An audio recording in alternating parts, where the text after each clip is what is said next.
Boris Johnson, when he was Foreign Secretary, went to parties in Italy as the guest of Alexander Lebedev, and then later on promotes Alexander Lebedev's son, Evgeny, to the House of Lords against the advice of the security services. Surely it gives some evidence that he may well have been compromised. Could you just confirm, and I just appreciate a yes or a no, that you met with the former KGB officer Alexander Lebedev when you were Foreign Secretary without officials on the 28th of April 2018? Well, I'd have to check, but are you having a lapse of memory again? No, but that sounds. But if you're asking me a very specific question about a very specific date, and I'd have to get back. I certainly have met the gentleman in question, who's without officials, who used to be the proprietor of the London Evening Standard when I was Mayor of London. So I certainly am not going to deny having met Alexander Lebedev. I certainly have. As far as I remember, he used to own the London Evening Standard. Yes, but with officials when you were Foreign Secretary. Did you meet with officials or without officials? Look, I certainly met him without officials. Right. Prime Minister, I mean, you said you met him without officials. Was that presumably when you were Mayor of London? When you were Foreign Secretary, did you meet Alexander Lebedev? I think I probably officials? did, probably did. As I said, I would need to check. You used to regularly meeting him. I mean, is it probably because you meet him often, or probably because you can't remember? I've met him on a very few occasions. As Foreign Secretary, on the occasion you're mentioning, if that was when I was Foreign Secretary, then yes. Without officials?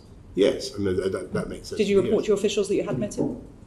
I think I did mention it, yes. And where did you meet him?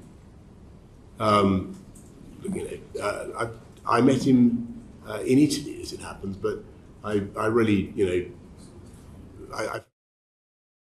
An investigation by the Sunday Times found that on the 17th of March 2020, British intelligence warned the House of the Lords Appointment Commission against granting a peerage to the Prime Minister's close friend, now the Lord Lebedev of Hampton and Siberia. The Commission concluded it could not support his nomination. 48 hours later, the Prime Minister visited Lebedev at his home in London. Details of that meeting have never been released to the public, and questions remain about whether the security services knew about this meeting or whether their assessments show that the Kremlin were keeping tabs on these activities. In July of 2020, Lebedev's appointment as peer was announced. So the question, Madam Deputy Speaker, is this: what changed between the security warning and the appointment? The British public have a right to know if and how an individual of apparent concern to our intelligence services was granted a seat at the heart of Parliament by personal order of the Prime Minister. Lebedev's father and business partner is a former KGB spy-turned-billionaire oligarch who continues to fill his coffers with investments in occupied Crimea and in Russian munitions. We've heard worrying reports about the existence of a private back channel between our Prime Minister and President Putin, facilitated by Lebedev.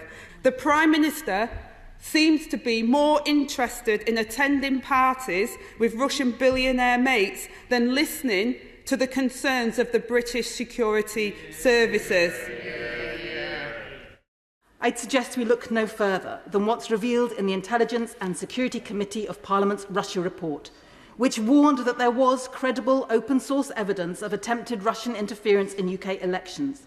It painted a picture of how Russian state influence in the UK is the new normal, with deep links between the Russian elite and UK politics, and that, crucially, the intelligence community had, in its words, taken its eye off the ball on Russia. And it gives me no pleasure to observe that the Prime Minister is personally responsible for delaying, suppressing, and then failing to investigate the Russia report. MPs, including myself, are now having to resort to the courts for a second time to try to get the Prime Minister to finally investigate. We are now going to the European Court of Human Rights in Strasbourg. This curious lack of interest in evidence of Russian state interference in our electoral processes is frankly extraordinary and stands in stark contrast to investigations undertaken in the US. And then the violence. As the news about Ukraine darkens even further, increasingly we think the unthinkable. Would Putin, for example, use chemical weapons? And the answer has to be yes, because he's already done it here on UK soil in 2018. The Salisbury nerve agent attack was part of Putin's long-term strategy, message and hybrid warfare.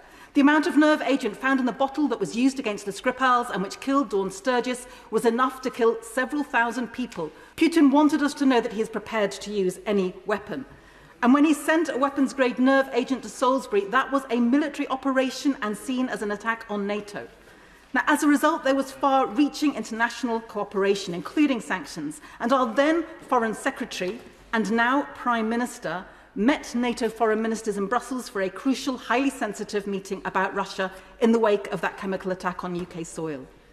But what we have since learned is the shocking news that immediately following that meeting, the Foreign Secretary ditched his security and travelled directly to the Italian villa of Evgeny Lebedev, the person with the life peerage who is now under so much scrutiny, the person who, as long ago as a decade ago, Sir John Sawyers, as head of MI6, was making clear was not deemed a suitable person to meet. And whilst he was there, the Prime Minister also met Evgeny's father, ex-KGB agent and oligarch 𝗕𝗢𝗥𝗦𝗦𝗬𝗓 Lebedev. Now, this raises crucial questions. Did the then Foreign Secretary inform the Prime Minister, the FCO and the security services that he was going to fly from the NATO summit to meet an ex-KGB agent? And if so, why was he travelling alone without his security detail? Did he take classified documents with him? Did he inform the Prime Minister, the security services, about the meeting after the trip? Was he debriefed? Did he provide a list of contacts? Let me be very clear. Salisbury was the first use of a chemical weapon in Europe since World War II. It was an attack on NATO soil. And as the minister responsible for overseeing the British response, our now Prime Minister went straight from a classified meeting with the NATO Secretary-General and alliance partners to meet with a trained Russian intelligence officer. That is surely a security breach of the highest possible order. And that is why investigating this, investigating the Russia report, and indeed every part of Putin's arsenal is so very urgent. I say this not to score points. I say it because undermining democracy in the US and Europe has been part of Putin's strategy to divide and confuse the world as he prepared to attack Ukraine. We must be thorough. When the people of Ukraine are dodging bombs and bullets, we should not be dodging the truth. Yeah.